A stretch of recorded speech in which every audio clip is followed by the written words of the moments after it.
It seemed like this harrowing story of missing mother Michelle Warner was coming to a close. Mark Castellano had confessed to us that he had murdered Michelle, all while he sat inside a Houston police station ready to lead investigators to his ex-girlfriend's body. So that was it seemed.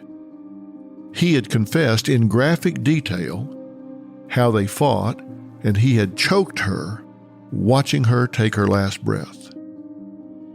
Once dead, her face was frozen in a grimace that disturbed him, so he covered her head with a trash bag. But there was more to come. He had wanted ending her life. Now he would try to win in the court of law.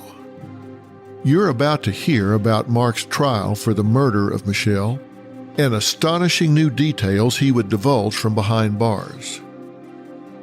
You're listening to the final episode of Twisted Love, Bringing a Murderer to Justice. Mystery and Murder. Analysis by Dr. Phil. I am Dr. Phil.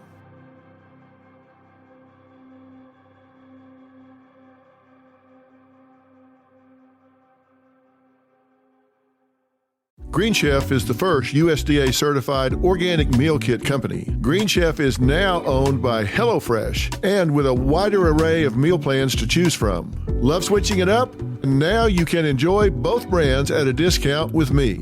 Choosing Green Chef means choosing real foods that support a healthy lifestyle. You can count on meals that are good for your body. Green Chef offers unique farm-fresh ingredients and premium proteins. The beef tenderloin with tomato shallot sauce, now this is a restaurant-worthy meal that's guaranteed to wow. The paleo-friendly meal is fantastic and simple to make. Robin and I have fun creating Green Chef meals. It fits perfectly with our diet and lifestyle. So go to greenchef.com/60mystery and use code 60mystery to get 60% off plus 20% off your next 2 months. That's greenchef.com/60mystery and use code 60mystery to get 60% off plus 20% off your next 2 months. The #1 meal kit for eating well. This case had been a whirlwind. Within 8 days of Michelle's disappearance, he had met with me for an on-camera interview and then calmly confessed. Now Mark had to lead law enforcement to her body, which he had admitted to dumping and haphazardly burying in an oil field just outside of Odessa. Remember, that kind of land in West Texas stretches out for miles and miles. It seems endless. Police gave Mark a map on which he circled the general vicinity of where to find her corpse. This wasn't precise. All they had to go off of was Mark's word. Police and FBI agents actually had to call Mark on FaceTime while they were out in the oil field. From the Houston interrogation room he was being held in, Mark calmly directed them to scrub brush. Sure enough, her body was there. Then Mark was finally arrested and officially charged with murder. Police said at the time that had he not confessed, they most likely still would have been looking for Michelle unless someone else had just discovered her. As highly suspicious as he seemed, Mark had in fact almost gotten away with it. Mark and Michelle's son Caden had now left Odessa and was living with Michelle's family. It was time for Michelle's family to grieve her loss and see her get justice once and for all. In May of 2014, the trial began. Now, Mark had the choice. He could plead guilty. He had already confessed.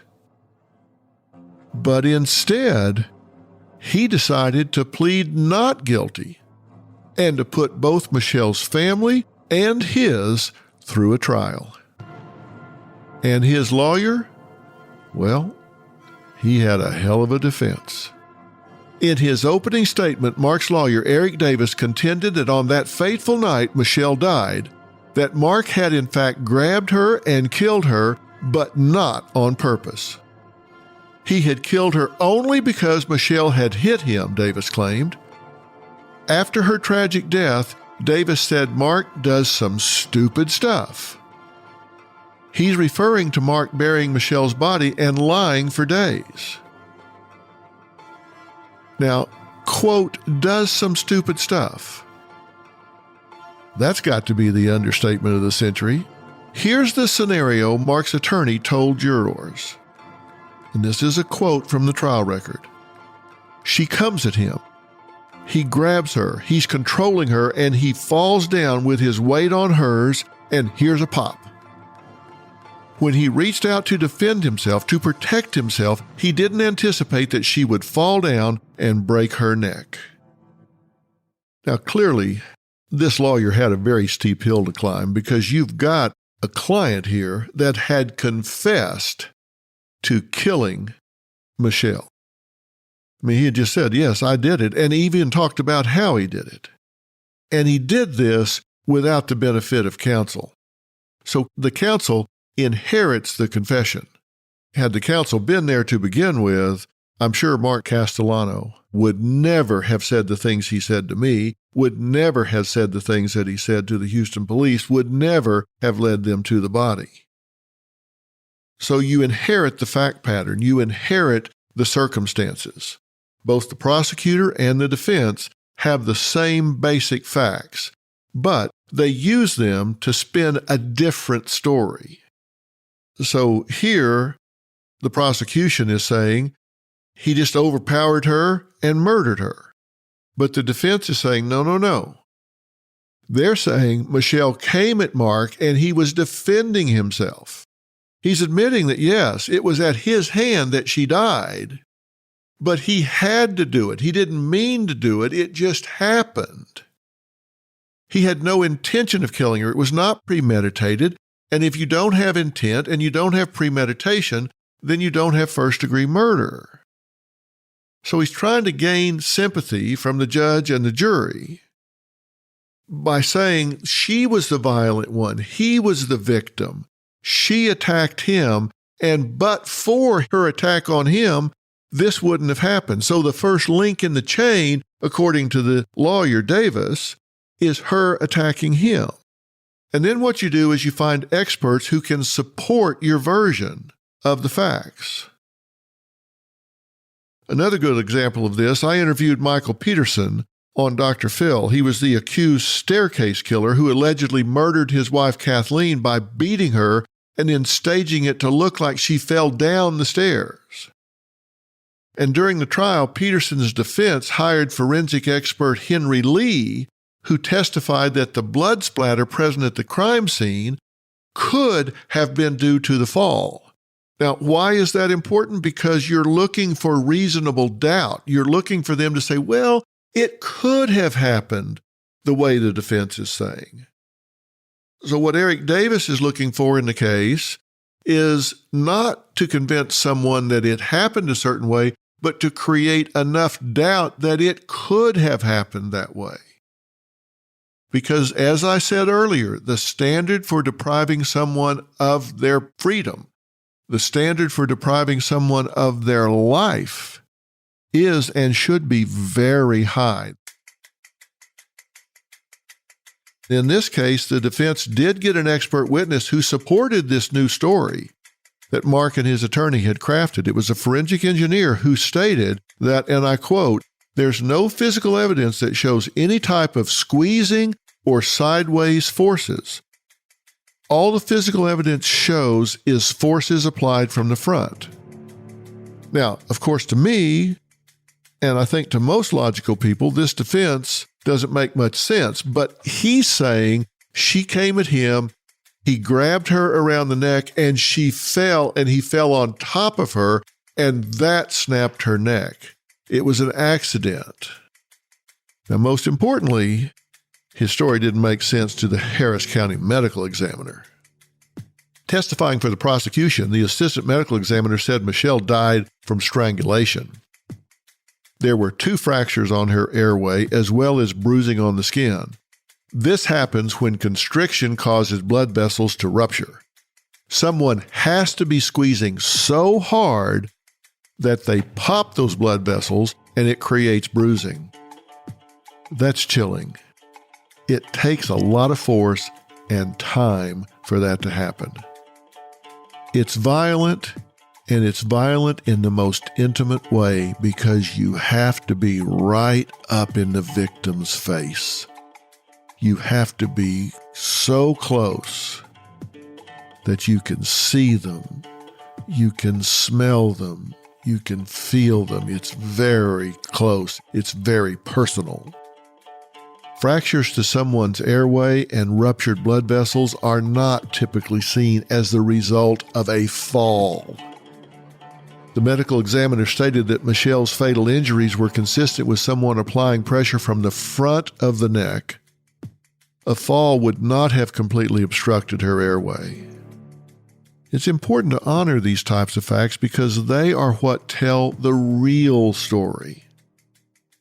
Another interesting element of the trial was someone who testified against Mark.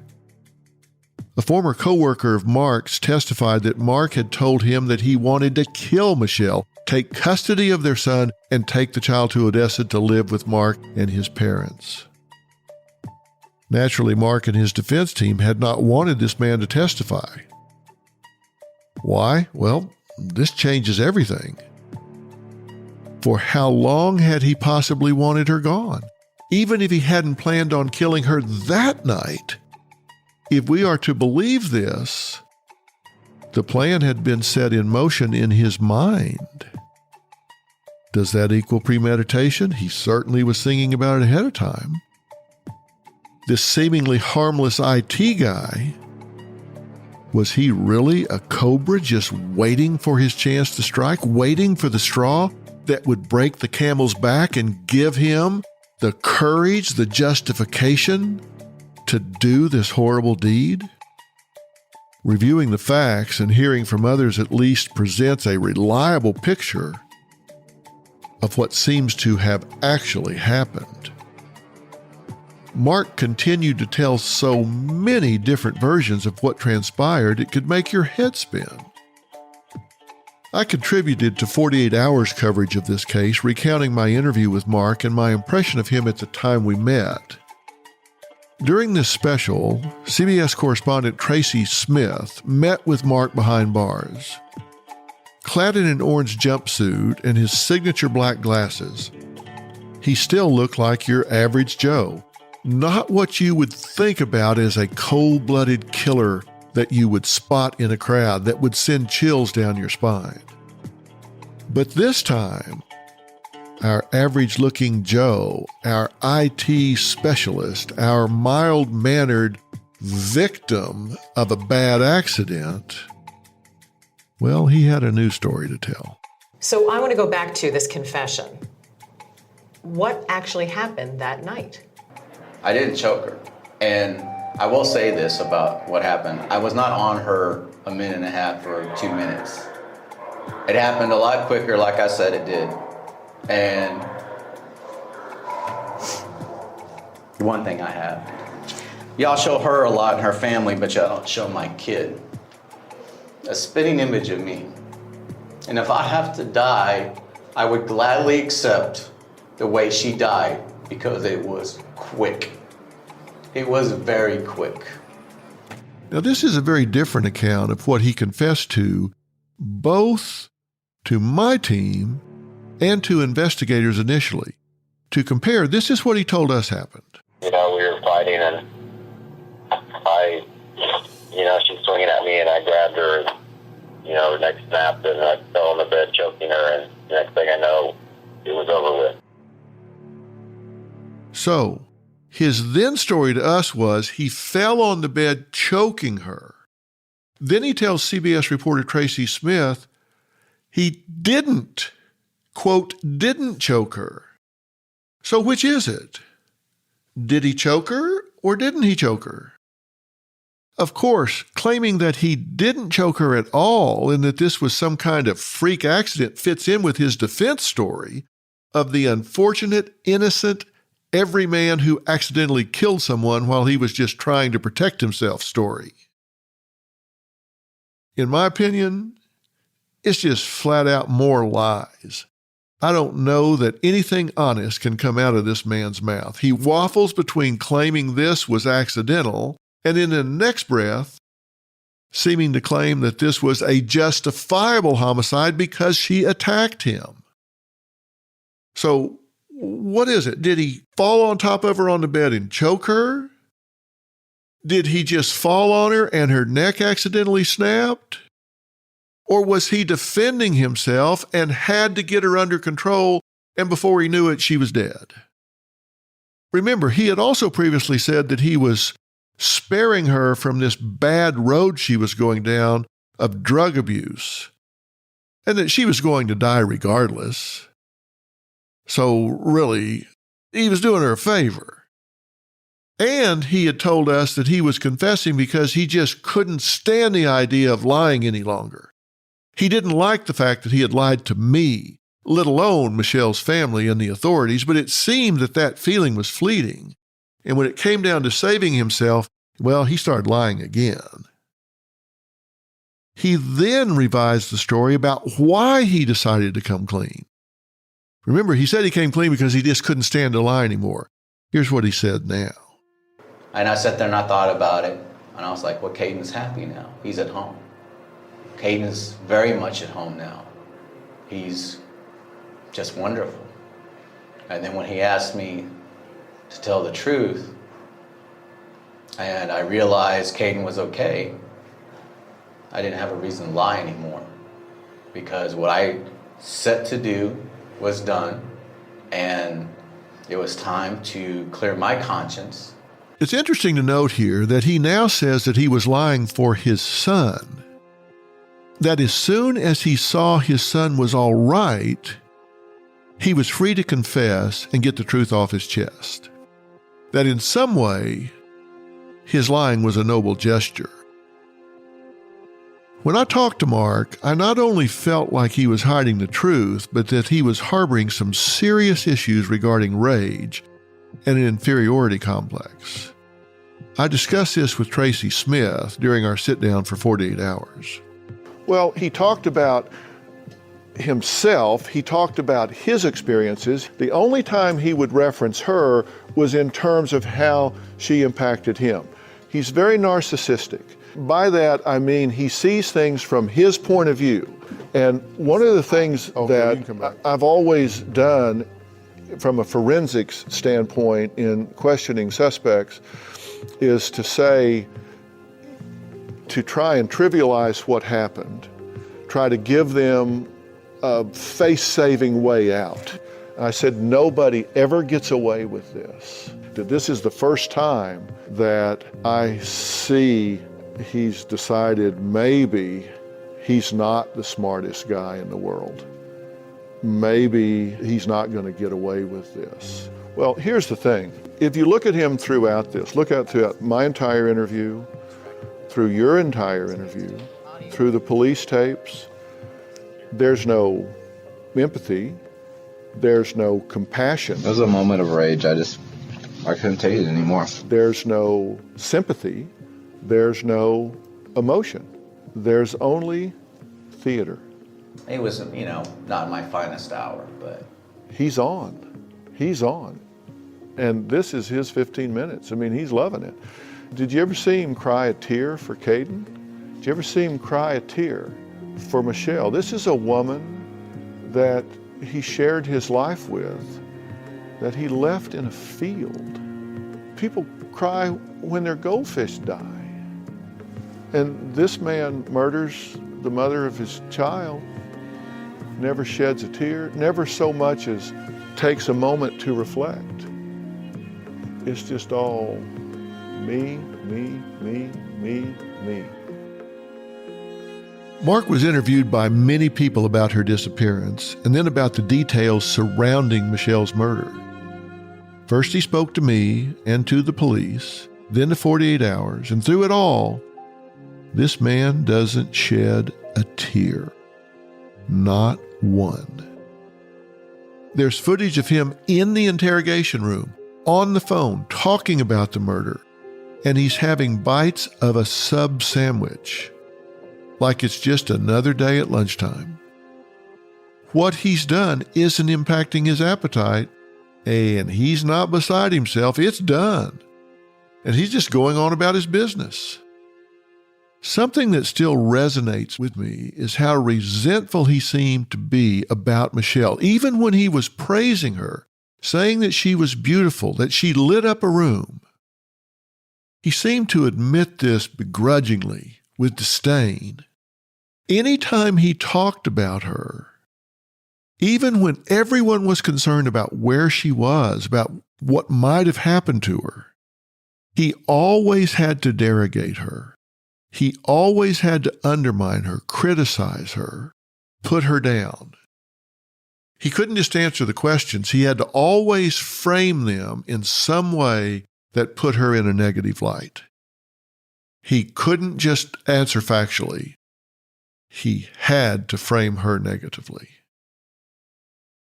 People often ask me, when a crime is committed, when somebody does something that's horrific, they'll say, Dr. Phil, who does this kind of thing? And sometimes that's a rhetorical question, but oftentimes when it's asked of me, it's not rhetorical. They really want to know, psychologically speaking, what kind of person, what kind of personality does this kind of thing? And they want to know because they're unsettled. They want to know because how do they spot this kind of person in their own life? How do they protect themselves, their children, from these kind of people? What are the red flags?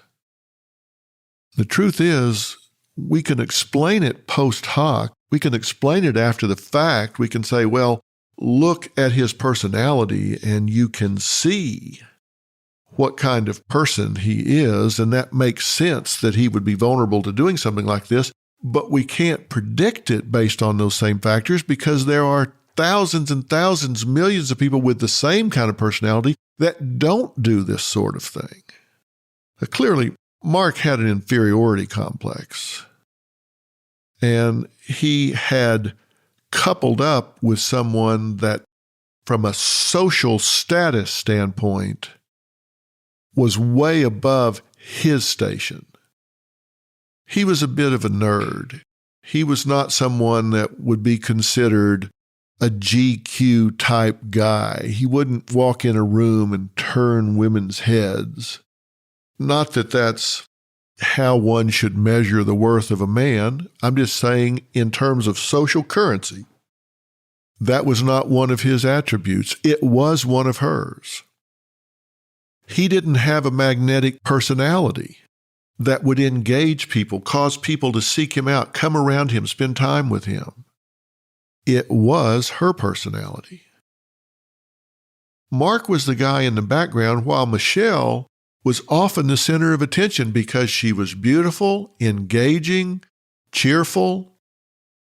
They just weren't a good match.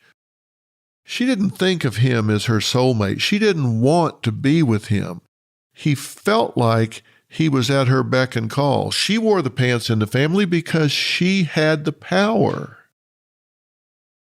I really did feel like there was this sense of him getting to finally be in the spotlight after waiting in the wings, always being in the shadow. Now she wasn't the center of attention. Now she wasn't the pretty one in the room. Now she wasn't the one everybody was looking at.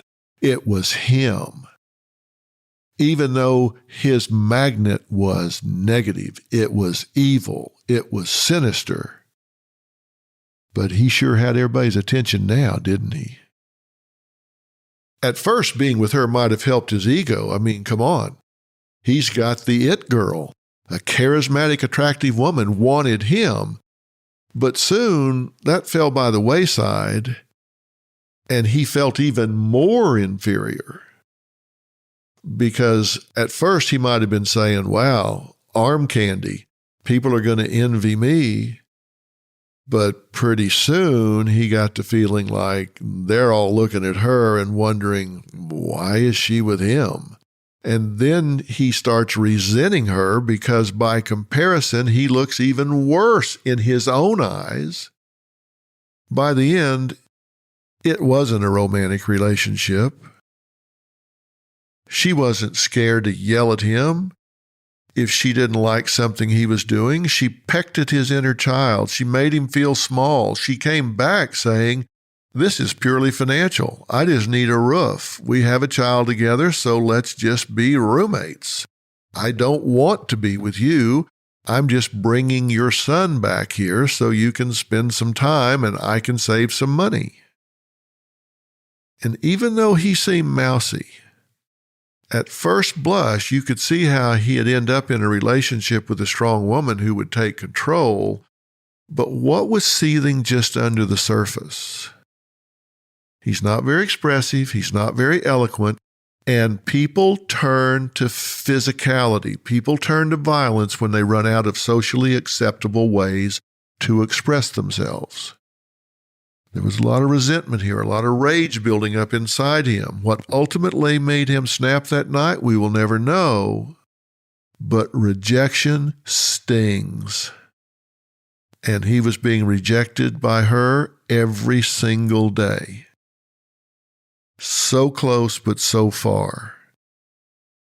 He could see her, feel her, want her, but not have her, because she was there, but she wasn't. This is a man without good social skills, and he clearly is not a ladies' man. He clearly doesn't have good interpersonal skills in relationships with women.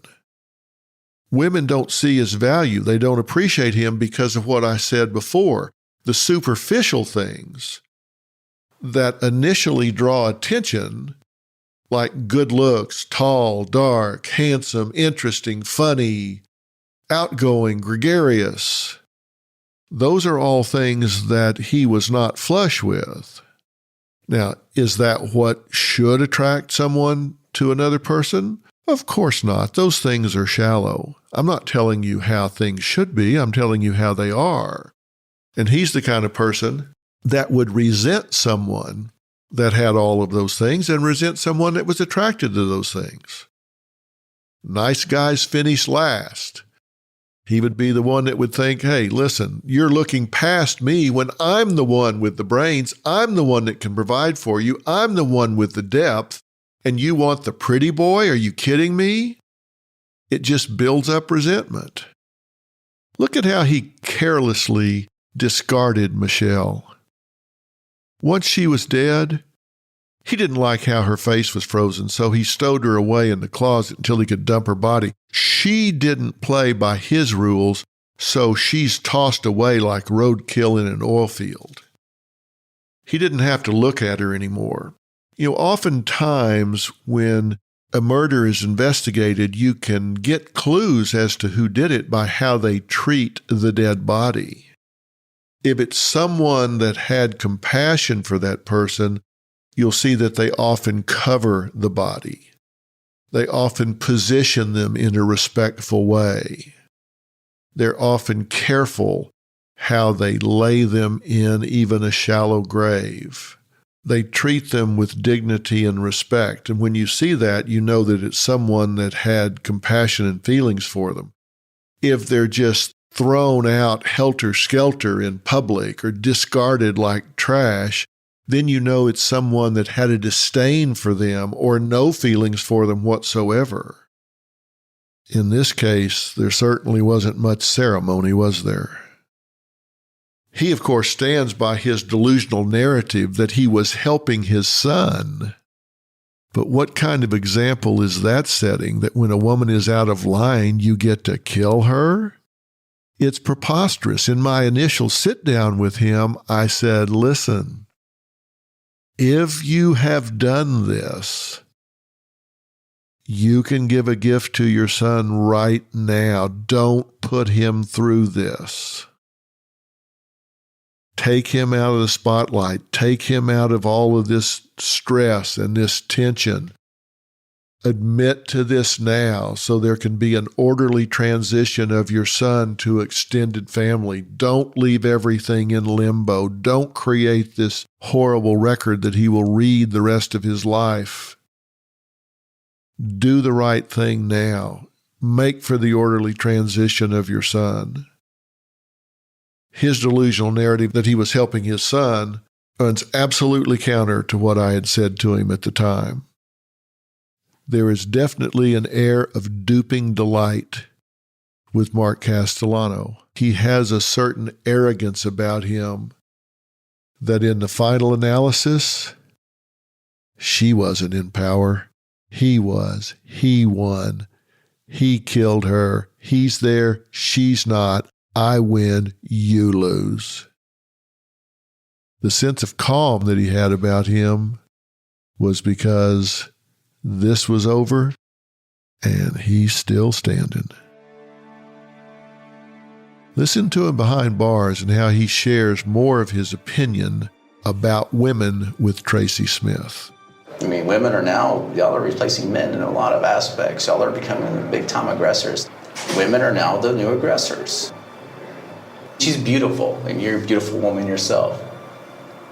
Life's a little easier for women like you because people just can't put bad things with pretty people. It sounds like you resent that a little bit, Mark.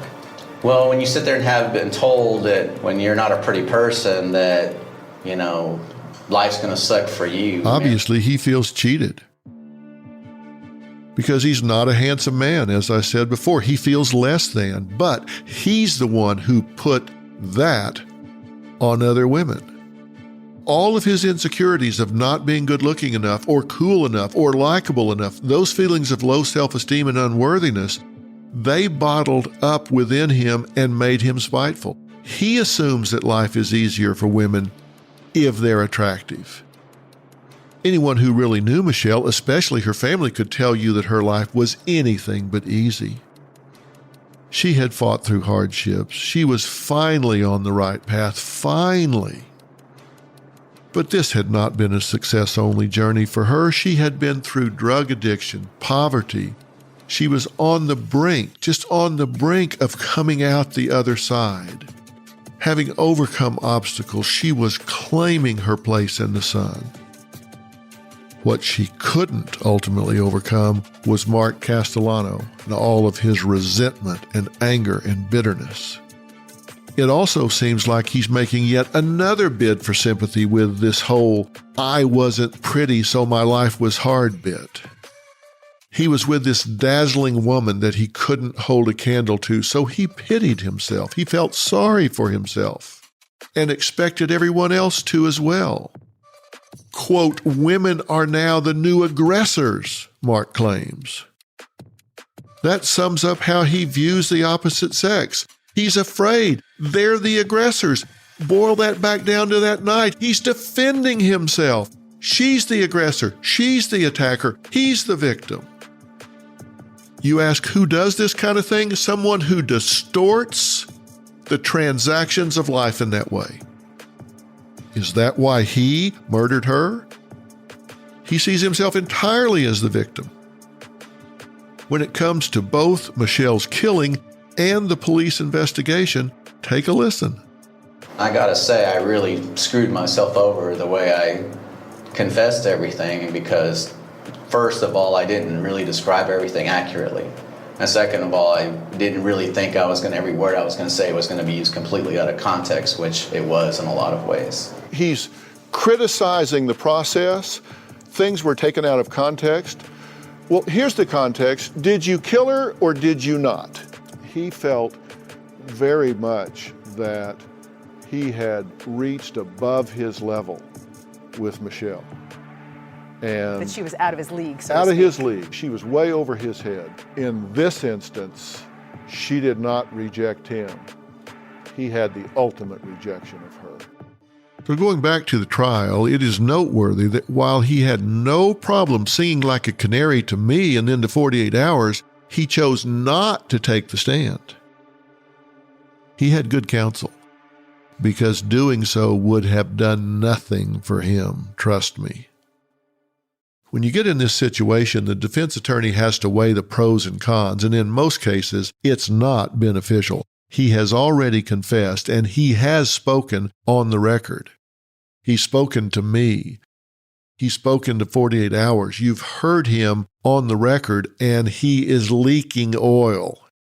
Every time he opens his mouth, he just can't pump the brake. He can't access his edit button because he doesn't recognize that what he's saying is to his detriment because he is so narcissistic, he sees it only from his point of view and he can't read the room. Narcissists don't read the room. They see things only from their point of view and they don't realize this is not selling. I'm telling this tale of woe about how I'm the victim. And they don't recognize this is not selling. People are not buying this.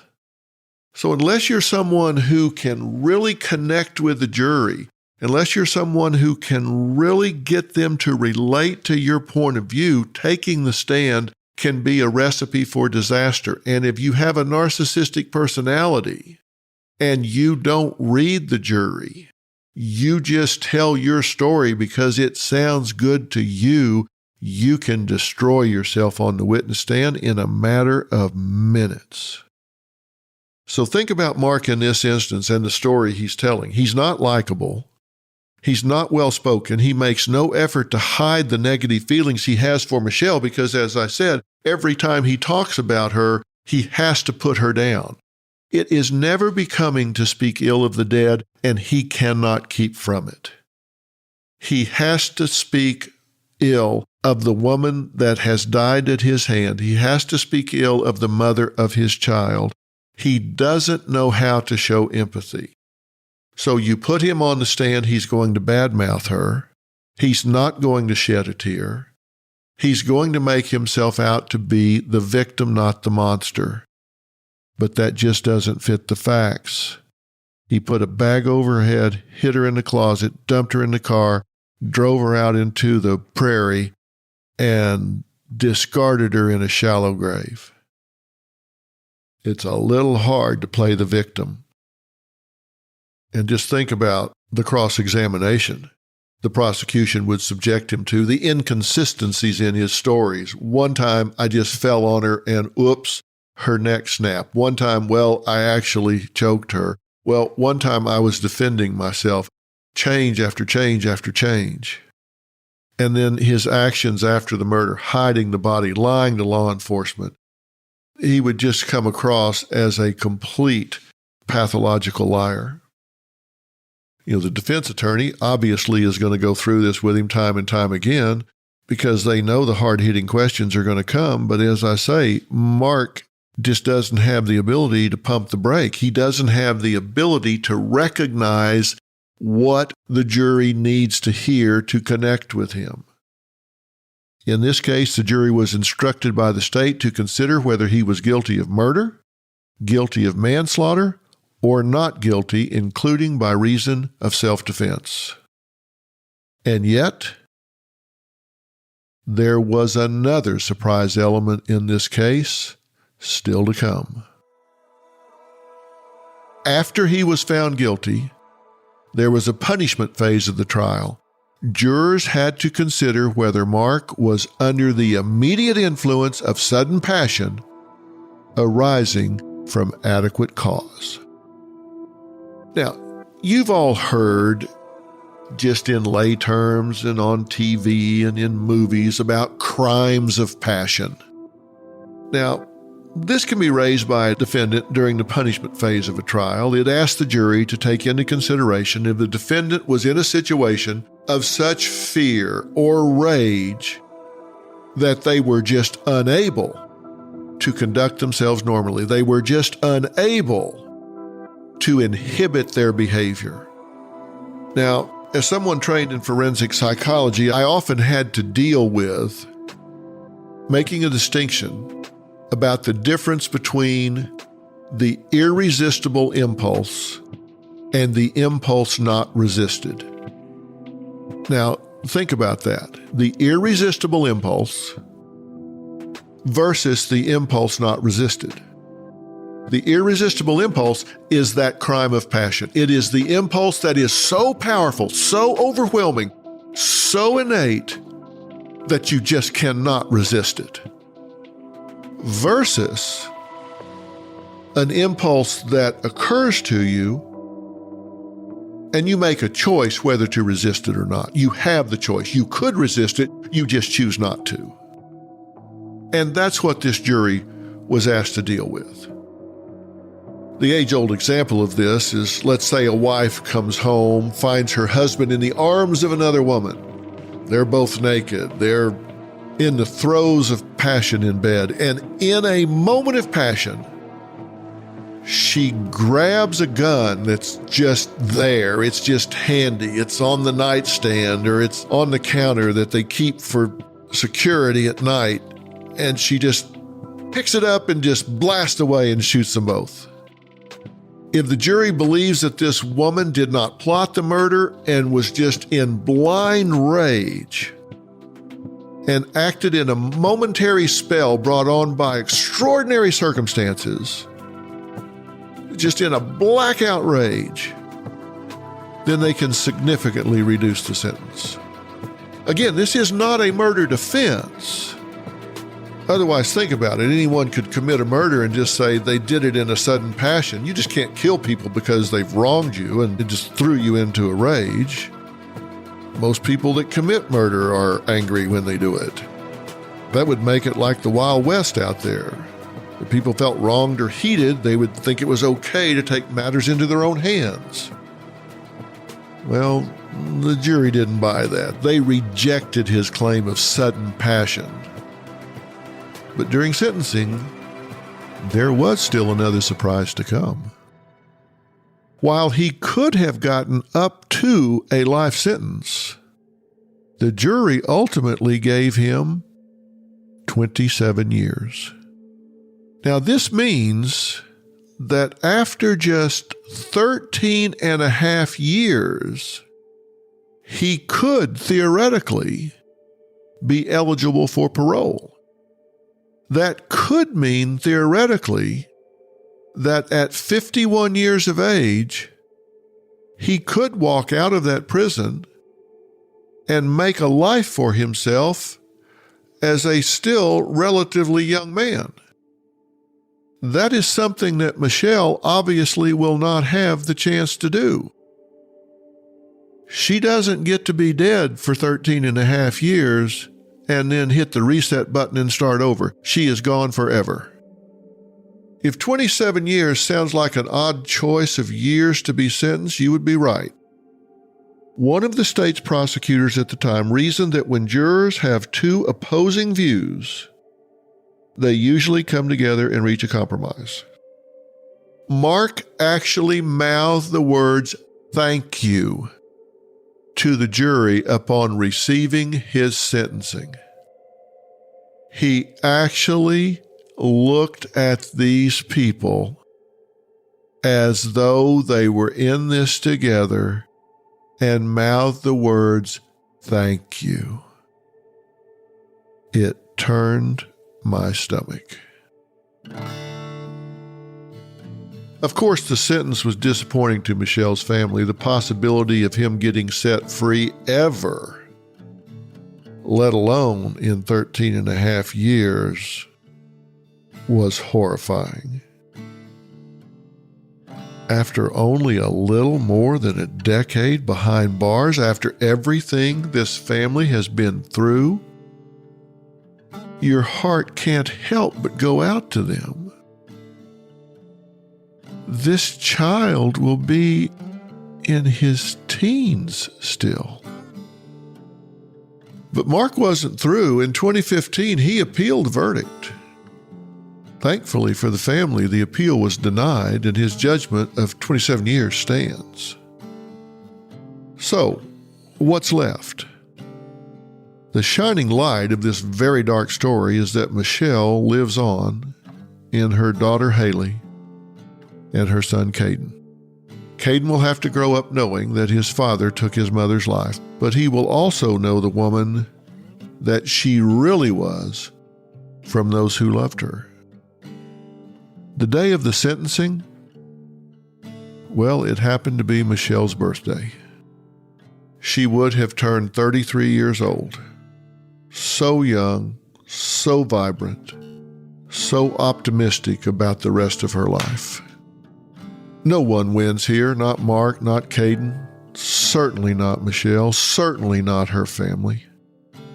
The void will always be felt by Michelle's family, by the friends whose lives she touched. As for me and my team at Dr. Phil, we were happy to play a small part in helping to find justice for this woman who deserved so much more. Her family, her children, remain in our hearts and prayers. You've been listening to Twisted Love, bringing a murderer to justice. Mystery and Murder, analysis by Dr. Phil. I'm Dr. Phil. Thanks for sharing this time.